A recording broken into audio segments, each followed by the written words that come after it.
The unveiling.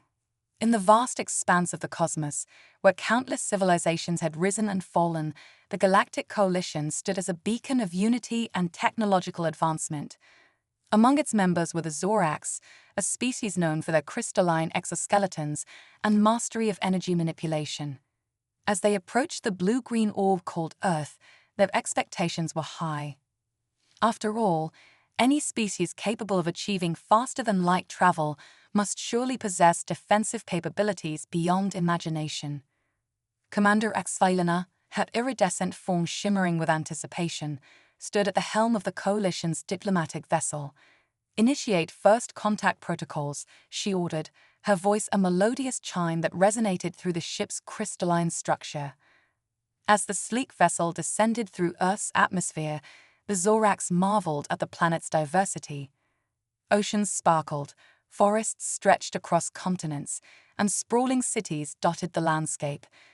But what caught their attention most were the primitive-looking vehicles and structures that seemed to belong to a civilization far less advanced than their own. The ship touched down in a designated area, a large open space surrounded by what appeared to be rudimentary dwellings and ground vehicles. A group of humans, dressed in what the Zorax assumed were ceremonial garments, approached the ship. Commander Axvilena and her team emerged, their crystalline forms refracting sunlight in dazzling displays.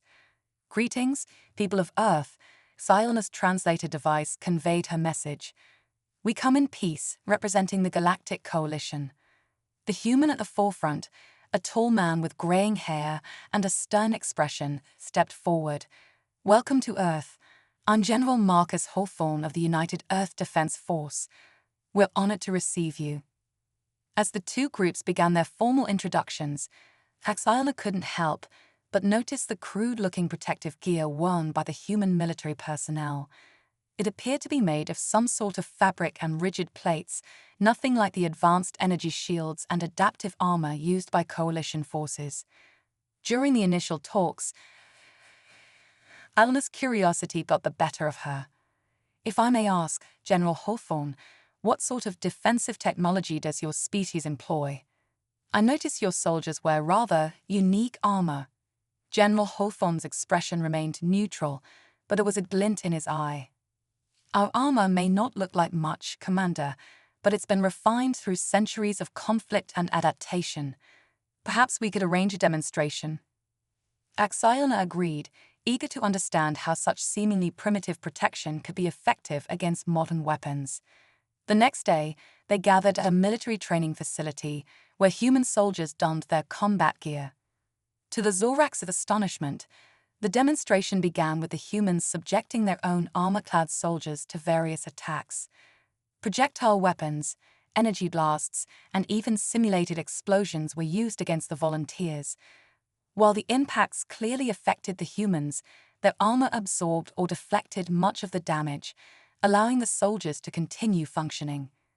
"Impossible," muttered Zixar, Xylena's chief science officer. "Their technology is so basic. How can it be this effective?" General Hawthorne, overhearing the comment, smiled.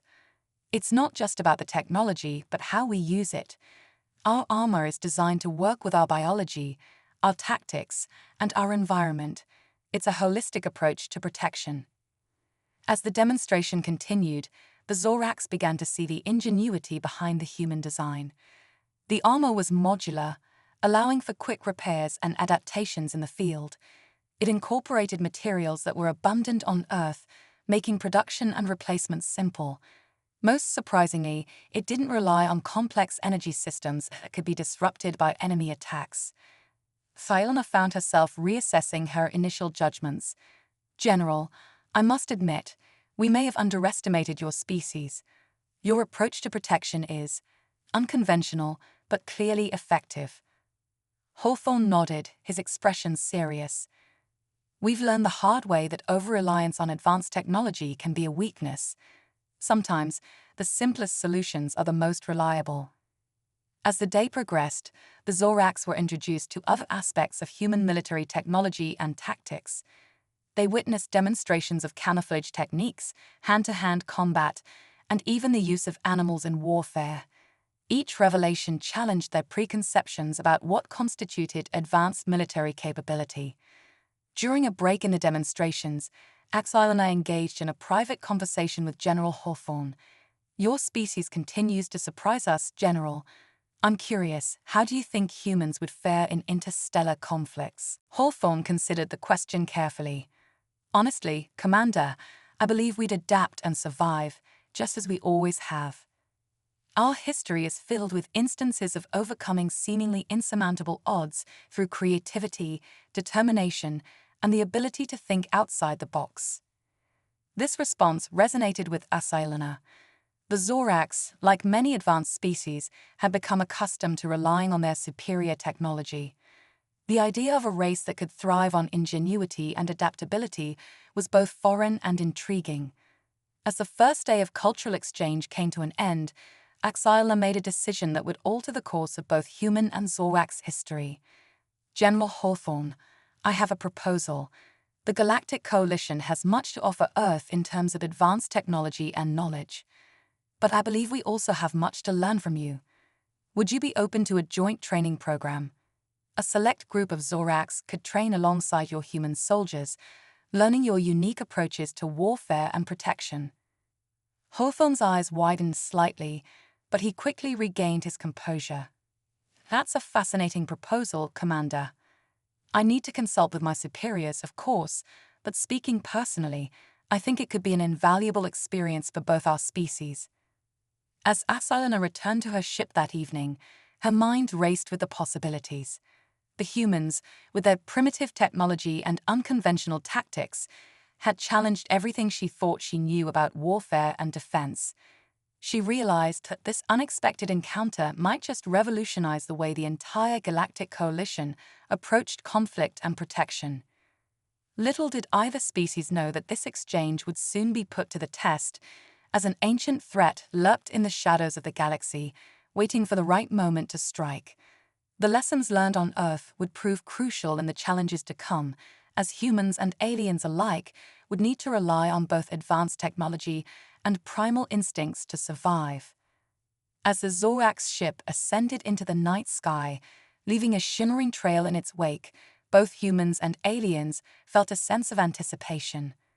A new chapter in galactic history was about to unfold, one that would challenge preconceptions, forge unlikely alliances, and ultimately redefine the very nature of strength and adaptability in the face of cosmic threats. The stage was set for an epic struggle that would test the limits of both human ingenuity and alien technology. As Earth's lights faded in the distance, Commander Axilana couldn't shake the feeling that she had just witnessed the first steps of a revolution, one that would reshape the galaxy in ways no one could have predicted. The training. 3 months after the initial contact between humans and the Zorax, a group of alien recruits found themselves standing in formation on a dusty field at Fort Resilience, Earth's premier military training facility.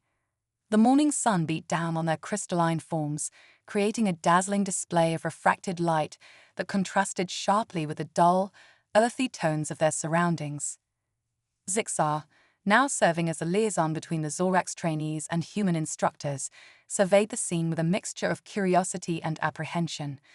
The decision to participate in this joint training program had been met with skepticism from some members of the Galactic Coalition, but Commander Axvilana had been insistent.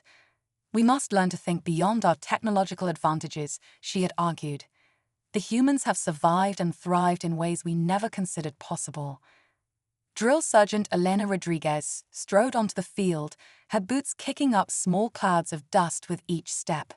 Her voice cut through the air like a whip. "All right, you sparky snowflakes. Welcome to hell on Earth. For the next 6 weeks, you're going to learn how we humans fight, survive, and win against all odds." The Zorax recruits exchanged uncertain glances.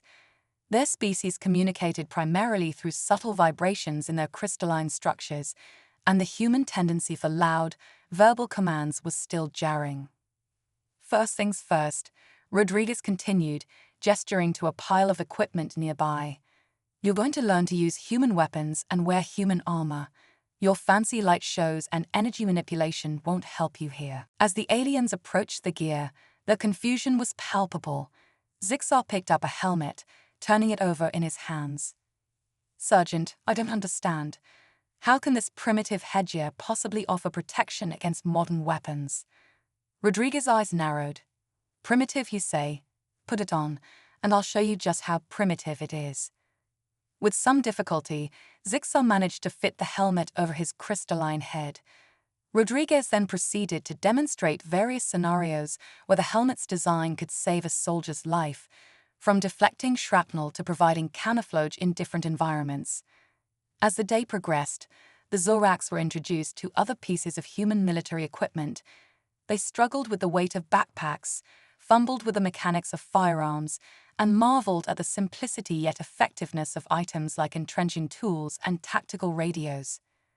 One of the Zoraks recruits, Vexna, found herself particularly frustrated with a pair of night vision goggles. "This is absurd," she complained. "Our natural bioluminescence allows us to see in complete darkness. Why rely on such clunky devices?" Corporal Jake Chen, assisting with the training, overheard her. "That bioluminescence of yours is mighty pretty, but it also makes you a walking target at night. These goggles let us see without being seen. Sometimes, the best tech is the tech that keeps you hidden." This concept of low-tech advantage was a recurring theme throughout the training.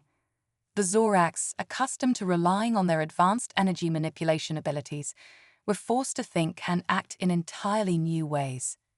During a simulated combat exercise, the alien recruits found themselves pinned down by enemy fire, their energy-based weapons disabled by a localized EMP burst. Panic set in as they realized how dependent they had become on their technology.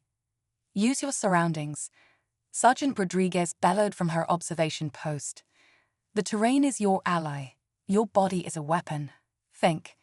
Slowly, hesitantly, the Zoraks began to adapt. They used the natural cover provided by the landscape, communicated through hand signals, and even employed simple tools like rocks and sticks to create distractions and traps. As weeks passed, the alien recruits began to show remarkable progress. They learned to appreciate the versatility of human tactics and equipment. The modular nature of human armor, which could be quickly repaired or replaced in the field, fascinated them. The emphasis on teamwork and adaptability challenged their individualistic tendencies. Zixar, in particular, found himself re-evaluating everything he thought he knew about combat and survival. During a grueling endurance march, carrying heavy packs through rough terrain, he struck up a conversation with Corporal Chen. "I must admit," Zixar panted, his crystalline form dulled with dust and sweat, "I never imagined physical conditioning could be so crucial. We've always relied on our technology to enhance our capabilities." Chen smiled, adjusting his pack. "That's the thing about us humans. We know we're not the strongest, fastest, or most advanced species out there. But we've learned to push our limits, to adapt, to use everything at our disposal. Our bodies, our minds, our environment, they're all tools in our arsenal." This holistic approach to warfare was a revelation to the Zoraks. They began to see how human military doctrine was shaped not just by technology, but by psychology, ecology, and even cultural factors. In the 5th week of training, the recruits faced their greatest challenge yet, a complex, multi-day exercise that simulated a planetary invasion scenario. Both human and Zoraks trainees were divided into 2 teams, defenders and attackers. To the aliens' surprise, they found themselves struggling when placed in the attacking role, despite their perceived technological superiority. The human defenders, using a combination of guerrilla tactics, improvised weapons, and intimate knowledge of the terrain, consistently outmaneuvered them. Vexna, frustrated after another failed assault, confronted Sergeant Rodriguez. "I don't understand. We have superior firepower, advanced sensors, even limited teleportation abilities. How are we losing to defenders armed with projectile weapons and homemade explosives?" Rodriguez's response was calm but firm. "Because you're fighting the war you want to fight, not the war that's in front of you. You're so focused on your tech advantages that you're missing the bigger picture. War isn't just about who has the fanciest guns. It's about adaptation, improvisation, and the will to survive. This lesson hit home during the final day of the exercise. The Zorax, now defending against a human assault, found themselves with their backs against the wall. Their energy weapons were depleted, their sensors jammed, and their defenses breached. In that moment of desperation, something clicked. The aliens began to apply the lessons they'd learned over the past weeks. They used the natural crystalline growths of their bodies to create improvised armor and weapons. They employed human-style tactical maneuvers, using the terrain to their advantage. They even managed to repurpose some of their damaged tech into makeshift traps and communication devices. The human attackers, caught off guard by this unexpected hybrid of alien biology and human tactics, were forced to retreat. As the exercise concluded, there was a palpable sense of achievement among the Zorax recruits. Zixar, covered in mud and sporting a makeshift bandage made from torn fabric, approached Sergeant Rodriguez. "I think I finally understand," he said, his voice filled with a new respect. "Your armor, your weapons, they're not primitive at all. They're foundational. You've built your entire approach to warfare on the assumption that technology can fail, that circumstances can change in an instant." Rodriguez nodded, a hint of pride in her eyes. "That's right. We prepare for the worst and hope for the best. In the chaos of battle, it's not always the most advanced soldier who survives, but the most adaptable one." As the training program neared its end, both humans and Zorax felt they had gained invaluable insights. The aliens had learned to appreciate the ingenuity and resilience of human military doctrine, while the humans had been exposed to new perspectives on energy manipulation and advanced tactics. What neither species realized was that their newfound mutual understanding would soon be put to the ultimate test. As the Zorax prepared to return to their ship and report their findings to the Galactic Coalition, a distress signal reached Earth, one that would require all their combined skills and knowledge to address. The true trial was yet to come, and the lessons learned on the dusty fields of Fort Resilience would prove more valuable than anyone could have imagined the test. The celebration marking the end of the joint human-Zorax training program was abruptly interrupted by the shrill sound of alarms. General Hawthorne burst into the room, his face grim. "We've received a distress signal from Outpost Omega on Mars. It's under attack by an unknown force." Commander Axilana, who had returned to Earth for the graduation ceremony, exchanged a worried glance with Zixar. Unknown force? Could it be a rogue faction from the Coalition? Hawthorne shook his head. "Negative. The energy signatures don't match anything in our database or yours. Whatever this is, it's something entirely new."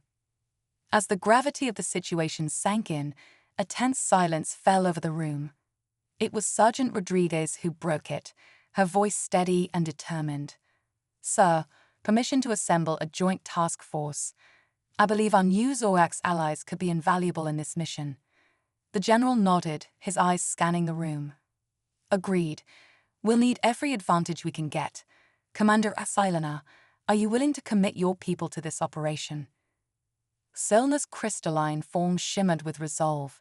"Without hesitation, General. This is what we've been training for." Within hours, a mixed team of human and Zorax soldiers was en route to Mars. The shuttle was filled with an air of nervous anticipation as the unlikely allies prepared for their first real combat mission together. Corporal Chen, checking his gear one last time, turned to Vexina. "So, what do you think? Ready to put all that training to use?" The Zorax recruit's normally luminescent form seemed dimmed with concentration. "I believe so. Though I must admit, I never expected to be using human tactics and equipment in actual combat." As they approached Mars, the true scale of the threat became apparent. The red planet's thin atmosphere was filled with strange, organic-looking ships that pulsed with an eerie, otherworldly energy. Outpost Omega, once a beacon of human expansion into the solar system, now stood as a besieged fortress. By the crystal nebula, Zixar breathed, his alien eyes wide with shock. "What are those things?"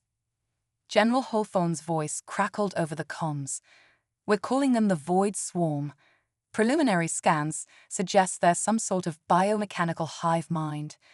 Our energy weapons seem to have little effect on them."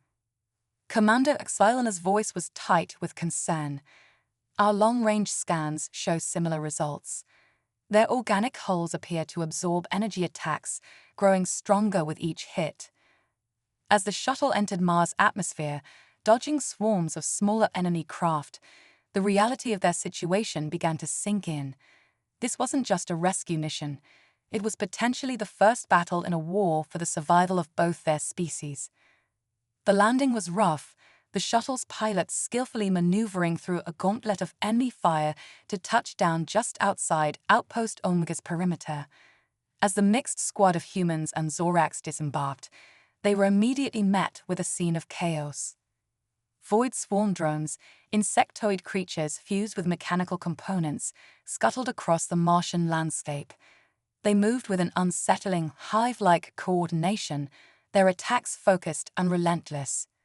"Remember your training," Sergeant Rodriguez shouted over the din of battle. "Adapt, improvise, overcome." What followed was a grueling test of everything the Zorax had learned during their time on Earth. Energy weapons, as predicted, proved largely ineffective against the Void Swarm. Instead, the alien recruits found themselves relying on the very human tactics and equipment they had once dismissed as primitive. Vexina, her crystalline form now covered in dented and scarred human body armor, used a repurposed mining laser to great effect, its focused beam able to cut through the organic hulls of the smaller drones. Beside her, Corporal Chen provided covering fire with his assault rifle, the old-fashioned projectile weapons proving surprisingly effective against the biomechanical enemies. Zixar, meanwhile, had taken charge of a group defending a breach in the outpost's wall. Using a combination of improvised barricades, repurposed mining explosives, and good old-fashioned hand-to-hand combat, they managed to hold the line against wave after wave of Void Swarm attackers. As the battle raged on, both humans and Zorax found themselves pushed to their limits. The Void Swarm seemed endless, each destroyed drone quickly replaced by two more. But in the face of this overwhelming force, something remarkable happened. The two species began to work together in perfect synchronization. Humans used their knowledge of terrain and tactical positioning to set up kill zones and ambush points. Zorax used their natural abilities to create crystalline structures for cover and to refract light, confusing the swarm's sensors. Human ingenuity combined with Zorax energy manipulation to create weapons and defenses on the fly, each species complementing the other's strengths. In one pivotal moment, Sergeant Rodriguez found herself cornered by a particularly large swarm creature. Her weapons depleted, she prepared for the worst, only to see the creature suddenly encased in a crystalline prison. Vexina stood nearby, her form glowing with exertion. "Nice save," Rodriguez grinned, retrieving a grenade from her belt. "Now let's finish this ugly bug off." The grenade detonated inside the crystal casing, the combined human explosive and Zorax containment field proving devastatingly effective against the swarm beast. As the tide of battle slowly began to turn, a realization dawned on both species. The very qualities they had once seen as weaknesses in each other were now their greatest strengths. Human adaptability and resourcefulness, combined with Zorax energy manipulation and advanced cognition, created a force that the Void Swarms struggled to counter. The final push came as a joint strike team, led by Zixar and Corporal Chen, managed to fight their way to what appeared to be the swarm's central control node. Using a daring combination of human explosives and Zorax energy-focusing techniques, they destroyed the node, sending the entire swarm into disarray. As the remaining enemy forces fell into disorganized chaos, easily picked off by the defenders, a cheer went up from the battered but victorious joint force. Humans and Zorax alike embraced, their differences forgotten in the shared triumph of survival. In the aftermath of the battle, as the wounded were tended to and defenses reinforced against possible future attacks, Commander Axilina approached General Hawthorne. Her once pristine crystalline form was now scuffed and cracked, but her eyes shone with a new respect. "General," she said, her voice filled with emotion, "I owe you and your people an apology. We came to Earth thinking we had everything to teach and nothing to learn. We couldn't have been more wrong." Hawthorne, his own uniform torn and bloodied, smiled warily. "No apologies necessary, Commander. I think we've all learned some valuable lessons here. Your people's willingness to adapt, to embrace our primitive methods alongside your advanced abilities, that's what saved us all today." Zixar, overhearing the conversation, chimed in. "It's more than that, sir. It's the human spirit, the ability to face impossible odds with nothing but grit and ingenuity. That's something no advanced technology can replicate." As the sun set on the red Martian landscape, casting long shadows across the battlefield, there was a sense that this was more than just a victory against an alien threat. It was the dawn of a new era of cooperation and mutual respect between humans and the Galactic Coalition. The Void Swarm, while beaten back, was still out there, a threat to all sentient life in the galaxy. But now, with the combined strength of human determination and alien technology, with a new understanding forged in the heat of battle, the allied species stood ready to face whatever challenges the universe might throw at them. As the joint forces prepared to return to Earth, carrying with them the lessons and bonds forged on Mars, one thing was clear: the future of galactic warfare and defense would never be the same. The Zoax's journey from skepticism to respect for human primitive technology had come full circle, and in the process, a powerful new alliance had been born. The stars shone brightly in the Martian sky, witnesses to the beginning of a new chapter in the story of both species. Whatever threats lay ahead, they would face them together, humans and aliens, advanced technology and simple ingenuity, united in their diversity and strengthened by their differences.